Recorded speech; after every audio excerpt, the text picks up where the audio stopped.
Like most people, I'm vaguely aware that companies which provide online services are gathering information about me. Sometimes I can see this because they personalize their interactions with me. Hi, Tim. Last time you were here, you bought socks. Would you like to buy more socks? Perhaps the most egregious case that I've experienced involved Las Vegas. I know that what happens in Vegas stays in Vegas, but this is a good story. After spending several weeks driving around the West with our German exchange student, we flew back to Michigan from Vegas.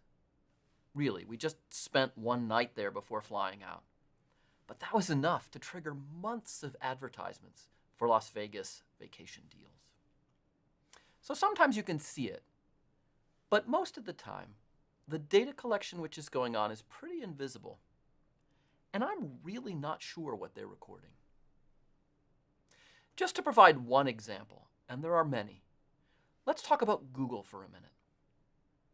Google provides a lot of free online services that personally I find really useful in my life. There's the Google search engine, of course, but also Gmail and Google Maps and Google Docs and Drive and Google Scholar and Google Calendar and Hangouts and much more. So as it turns out, I spend a good fraction of my life in Google tools. What do they know about me? Well, probably a lot. They do make some effort to let me see what they know, and I want to show you how they do that. So let's check out the Google dashboard to get some sense of the scale of what Google knows about me. So I will click on my Google dashboard and we'll go and see what it is that Google knows about us.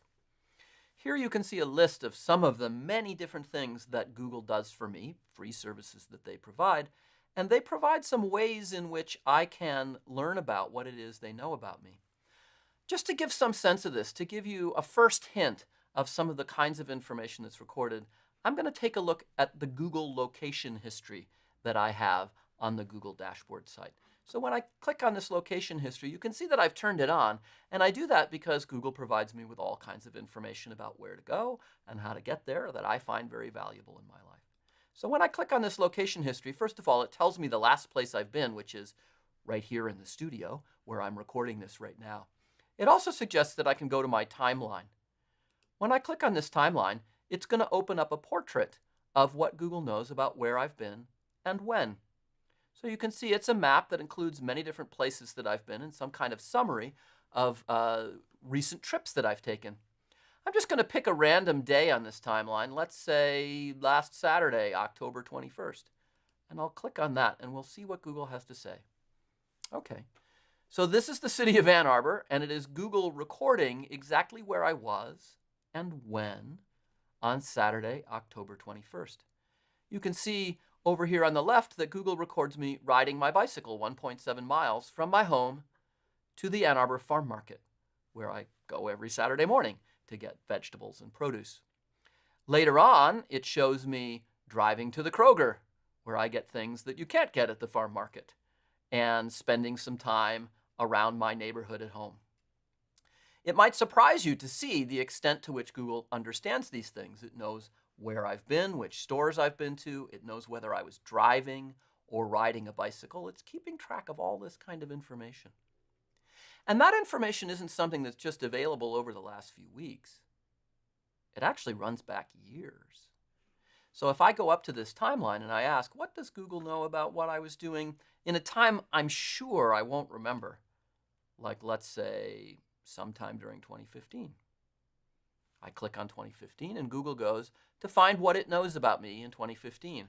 Looks like they have evidence of where I was in every one of the months of this year. Let's take a look at July of 2015. I don't remember what I did in July of 2015, but apparently Google does. So it shows a lot of different places that I might have been. We could look at some particular date. I don't know, let's look at July 23rd, some Thursday. So here's Google showing a typical workday for me, leaving from my home, traveling to the campus, visiting the Department of Astronomy, the LS&A Honors Program, the Undergraduate Science Building, spending some time at Sweetwater's Coffee downtown. It also, you might notice, over here on the side, has begun to pull in pictures taken from my Google photo stream. So I must have been doing something in the Department of Astronomy that day. We could click on that picture and see what it looks like. This is something that was on my chalkboard that day. Google remembers it and has organized it in this way. Not really with me, first of all, in mind. They make this available to me, but the reason that they gather all this information isn't so much to make it available to me. It's so that they can have the richest possible portrait of me.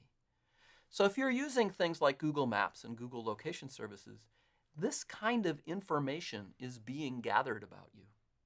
It's being kept by a company like Google, who are using it to try and understand you better, to try and personalize things that they would give to you more, so that they might be able to provide services that you would like. They would be able to keep your attention.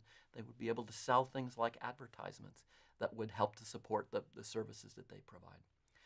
Important to be thinking about what the companies that are gathering data about you will show you, and important for you to be going and looking a little bit and thinking about what does it mean for you that they're gathering this kind of information. How do you feel about that? Is it something that you want? Are the services they provide worth giving up this information to you? What should be done about restricting or controlling the ways in which they might use this information?